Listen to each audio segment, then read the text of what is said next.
Mesdames, Messieurs, bonjour, bienvenue sur notre émission sur la trace des poilus pour une nouvelle aventure consacrée aujourd'hui à Noël.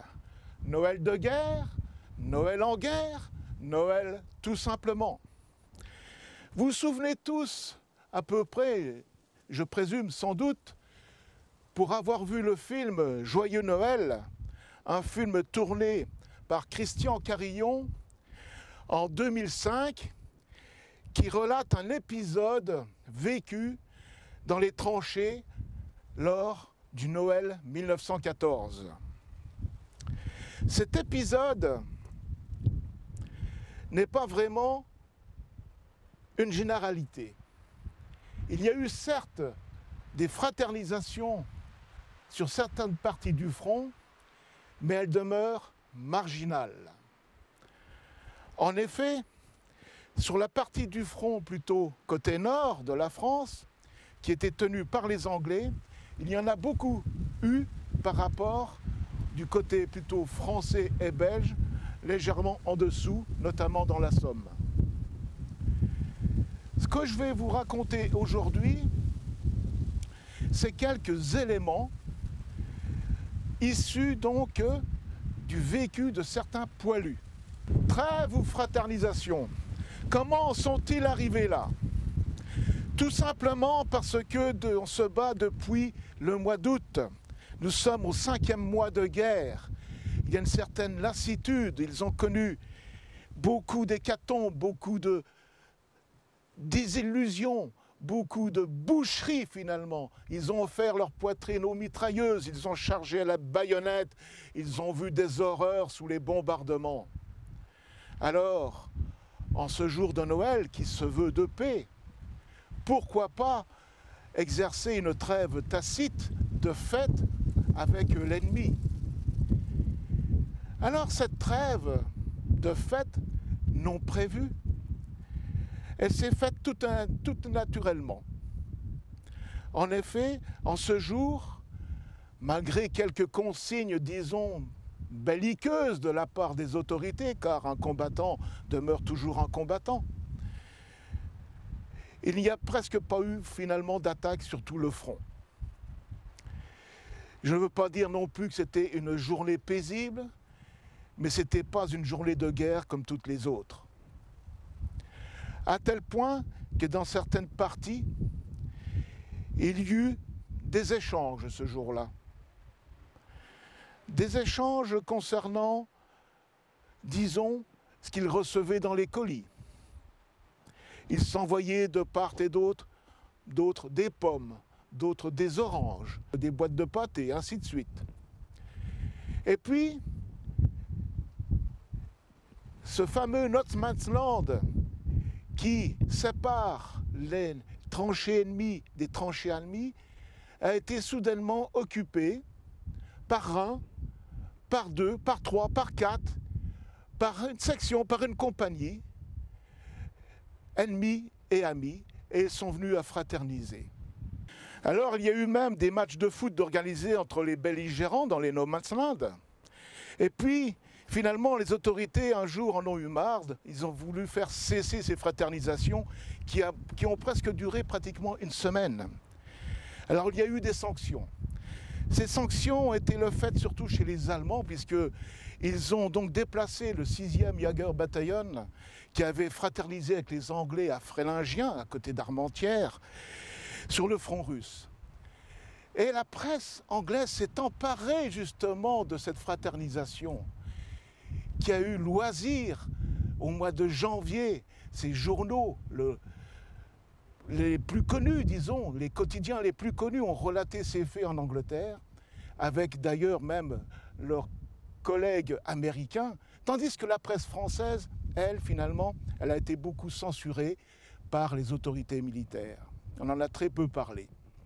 Et puis, les autorités militaires ont décidé finalement de bombarder les No Man's Land occupés par les belligérants pour les faire rentrer chacun de leur côté dans les tranchées et de reprendre le fil de la guerre.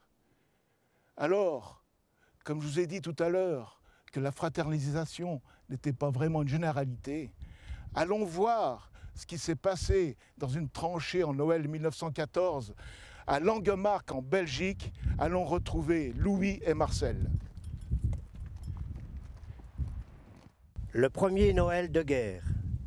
Louis passa ainsi son premier Noël de guerre en Belgique, dans la région d'Ypres, aux alentours du village de Langemarck. Sa compagnie tenait le secteur nord du village, face aux Allemands qui se trouvaient à quelques centaines de mètres. La section Jolibois, en ce jour de fête, était en surveillance. Son rôle était de déceler si l'ennemi avait des intentions belliqueuses, en profitant de cette situation particulière. Mais aucun relâchement de la part des chasseurs n'avait lieu. La guerre continuait son triste bonhomme de chemin. La vigilance était de mise. La situation étant figée depuis novembre, cela avait permis aux chasseurs de recevoir, pour certains, leur premier courrier. Louis avait reçu, en ce début décembre, plusieurs lettres de ses sœurs et de ses parents. Ce fut une fête pour lui d'avoir des nouvelles, de pouvoir se rendre compte des événements familiaux ou des travaux de la ferme. Il fut ému, touché d'apprendre que sa maman lui avait confectionné un cache-nez et des gants en laine, et qu'il recevrait bientôt un colis pour Noël. En effet, peu avant ce jour tant convoité, Louis reçut son colis. Le saucisson, le pâté de lapin fait maison, le pot de confiture de Mirabelle allaient améliorer l'ordinaire. Il partagea ses provisions avec son ami Marcel et en fit profiter également le lieutenant et le sergent. Le cache-nez ainsi que les gants furent les bienvenus. Ils permirent à Louis de supporter cette période très froide, empreinte de gelée et de neige. Il ouvrit une enveloppe qui était dissimulée précautionneusement sous ses victuailles et en sortit lentement une photographie. Avec appréhension, c'était une photographie de sa sœur cadette, Jeannette. Quel instant de bonheur lorsqu'il découvrit cette image. Elle était pour lui comme une seconde mère, toujours bienveillante, à l'écoute, un peu autoritaire lorsqu'il le fallait.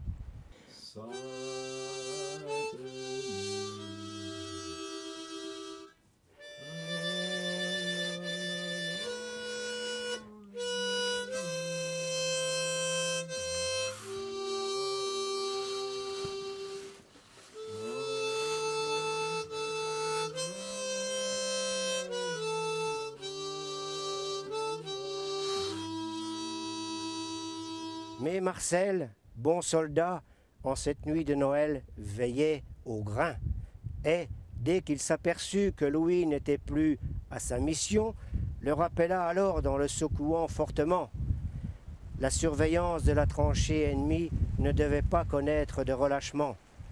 Sorti brusquement de sa rêverie, Louis se reprit et s'installa à nouveau sur le parapet, ce qui lui permettait d'être à la hauteur d'une chicane dissimulée par des sacs de terre pour exercer une surveillance en toute sécurité, du moins pour ne pas être repéré, voire décelé, ce qui pouvait engendrer des tirs ajustés ennemis.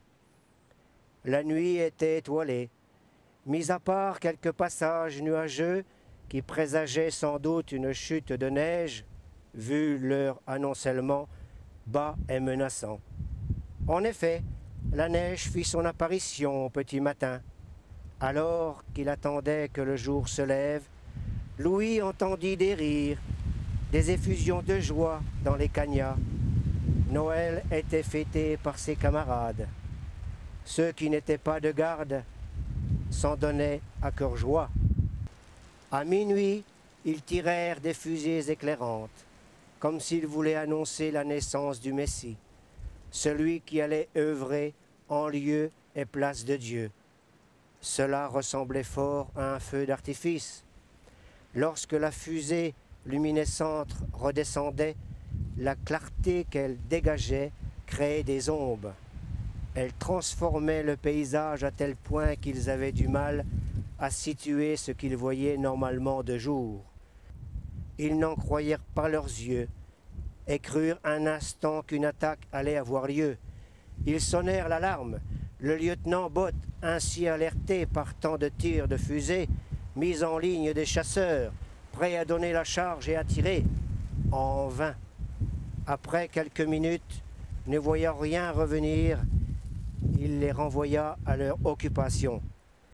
Ils trinquèrent ensemble, les verres s'entrechoquant délicatement, en faisant attention surtout de ne point en renverser, car la moindre goutte était sacrée. Louis n'avait jamais bu de Bordeaux, habitué qu'il était au vin gris de Toul. Il constata que celui-ci méritait quelques louanges. Les deux compères, regardant leur montre, se rendirent compte qu'il y avait au moins un quart d'heure de passé. Il était temps pour eux de prendre congé, car à 4 heures, ils reprenaient le service de garde, et pour ce faire, ils devaient se reposer. Arrivés dans leur gourbis, ils s'installèrent tant bien que mal et se mirent à dormir du sommeil du juste. De temps à autre, un doux ronflement se faisait entendre comme une berceuse. La guerre n'avait plus d'emprise sur eux. Le silence revint peu à peu. La nuit s'écoula jusqu'au petit matin sans incident. Louis et Marcel furent réveillés par le caporal de jour, qui les brusqua et les invita à se presser d'aller relever leurs camarades sur le parapet.